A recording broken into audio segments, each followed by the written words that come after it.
All right, thank you guys for joining me for a special announcement for the league. This will be posted to the league YouTube channel, although technically not an episode of the Are You Ready for Football Fantasy Football League podcast. And I just wanted to share some work I've been doing with you guys. Of course, you guys know I work on the fantasy football database, and so this is all visible if you're a routine checker, which I'm sure none of you guys are. But I've been doing some work, and I kind of have come up with a new statistic, so I wanted to share it with you guys. So my objective here was to be able to use mathematics, using numbers to relate regular seasons across years. You know, Grant had a great year this year. Colin had a very good year. How do these seasons compare to other seasons historically? So one of the big components of this statistic is that I want it to be rate based so that you can compare 13 game seasons and 14 game seasons on an objective basis. And I want it to include multiple aspects. So not just how many points you scored, not just how many games you won, some combination of all of those things. Of course, luck's a factor in having a great season, but you know, you can't control that. Having a great team is also a big component. So I want all those things to be included. Of course, it doesn't factor in playoffs. This is specifically a regular season statistic. And I want it to be one number on an understandable scale. You know, if we're on a scale of 50 to 1500, that's weird. It's hard to wrap your head around.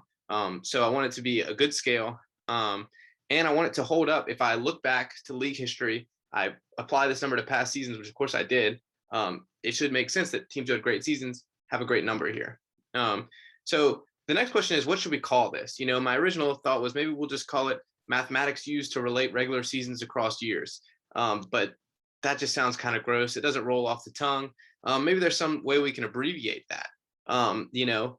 And then I looked at it and I said, wait a second, let's just call it a Murray rating. You know, so that of course stands for mathematics used to relate regular seasons across years. Murray rating. And so what is a Murray rating? What's in a Murray rating? Well, what are some components of a great season? Of course, the number one thing, you got to win games. We want your winning percentage in here. Obviously, that will be equal between 13 and 14 game seasons. So we couldn't just do a total number of wins. We want a percentage of wins. And then you got to score a lot of points. So points per game. But, you know, it's easier to score points in 2020 than it was in 2012. So we're going to have points per game against the league average points per game for that season. And then we have expected winning percentage. So I said I wanted to include some factor of who got lucky and who didn't. So this way, you know, teams who were unlucky, maybe won fewer games, but should have won more, will have a little bit of a bonus. We want to include margin per game. So great teams beat teams badly. Of course, this is somewhat luck related. If you happen to play a bunch of bad teams, you're going to have a huge margin per game. But, you know, that's what goes into having a great regular season. We want high score, you know, a big week, 200-point week like Colin had this year. Of course, we also compare that to the average points scored per game over the season. So, you know, the average per game this year was like 107. Colin scored 200. So that's going to be, you know, over 90 points above the average score.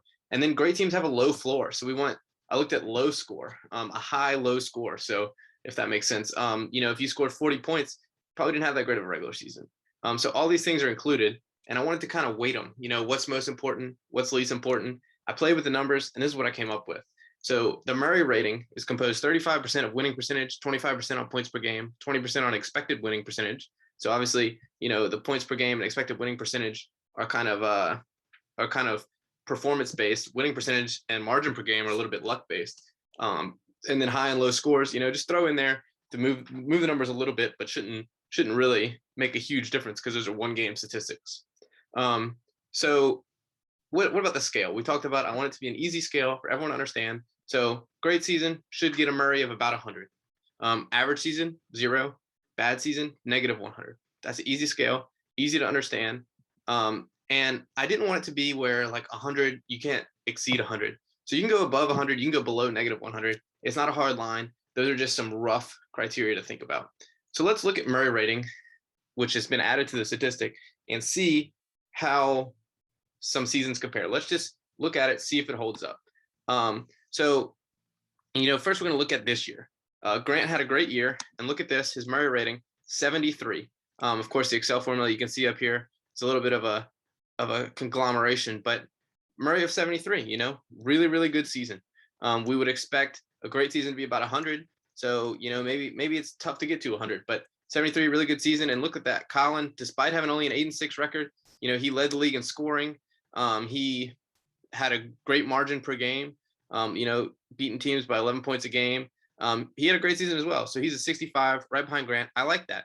Morgan and Nick are behind Colin, despite having a better record. But look, Colin scored almost 200 more points than them. So that makes sense, and really solid seasons by Murray rating. You see me at negative 0.5. That means I had about an average season. And that makes sense. I was 7-7. I averaged about the league average score. I was a little bit unlucky, but not too much. Average season makes sense.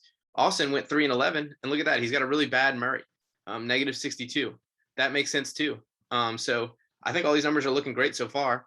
Obviously, I made the statistic and I adjusted it a little bit. But let's look at 2020. Let's see, how does this compare last year? Well, last year, if we sort by Murray rating here, there's no great teams last year. Dan had the best record in the league, but he's only 4th in Murray. And that makes sense because, look, he scored only 1,373 points. He was actually below a league average score last season. So, of course, his Murray is going to be a little bit lower. Whereas Zach had a great season, only went 8-5, but he's got a really, really solid Murray right here at 47. 47, not nearly 100, but there was no great teams in the league last year. Ben last year was really bad. Murray negative 88. If we keep going back to 2019, let's see if there was any great teams in 2019, at least according to Murray. And I already see, Austin. Murray is 71. This until this year was the league's all-time scoring record. He only went 9-4, but you should have a really good Murray when you come really close to setting the league scoring record. And then Grant and Zach right behind at 10-3. And look at that, really good Murrays as well. No terrible teams that year. No negative 80s. We had negative 50. So far, I think the Murray's looking really good. And so let's just go to summary and kind of look at all time who's leading the charge for best Murray. And so we're gonna scroll on over to regular seasons here. And I think it's already sorted, but if we sort by Murray, still the greatest regular season way back in 2011. Nick, he averaged 100 points a game, and that was when the league scoring average was like 80. He absolutely crushed teams, beat teams by 30 a game. He went 11-2. It makes sense that this is a 94 Murray. That was essentially 2 teams combined. So that's the all-time record for highest Murray in a season. My 2014 team, that was a great team, set the scoring record at that time, finally broke Nick's record. And then me and Hunter in 2015 had great teams. Grant's right there in 5th with his performance this year. Austin 2019, of course, had the scoring record until this year. Dan in 2012, he had the two quarterback system that year, had an awesome regular season. Then Colin, the first 8-win team, because of how many points he put up this year. So I think so far it looks like Murray's holding up really well. Let's go back and look at who has the worst Murray of all time, and it's Thomas in 2012. Somewhat surprisingly, it's not Colin going 0-13, but Thomas was really bad in 2012. He scored 730 points the whole year. He averaged 56 points a game, and he won one more game in 2011, but had another really bad season. Thomas with negative 134 Murray. That's a shocking number. DJ, of course, here with another bad season. It looks like the scale's working. Everything's working. I'm really happy with Murray as a way to compare regular seasons. And then one last thing, you can kind of scroll up and look at cumulative Murray, which is not really necessarily the way that it should be used, but I calculated it anyway. And if we look at that, I'm at 250 Murray, looks like leading the way. That makes sense. I had some really good seasons early on, although it's been a bit of a struggle the last few years. Some other big numbers, Colin, he's had a bunch of great regular seasons. Looks like he's 2nd in Murray. And so these numbers are really making sense. Thomas with negative 485 Murray. Ooh, it's been some rough years for Thomas. And then I just kind of calculated quickly an average of Murray per season. So 25 Murray per season, really good number. Who's in 2nd here at 15 is Zach.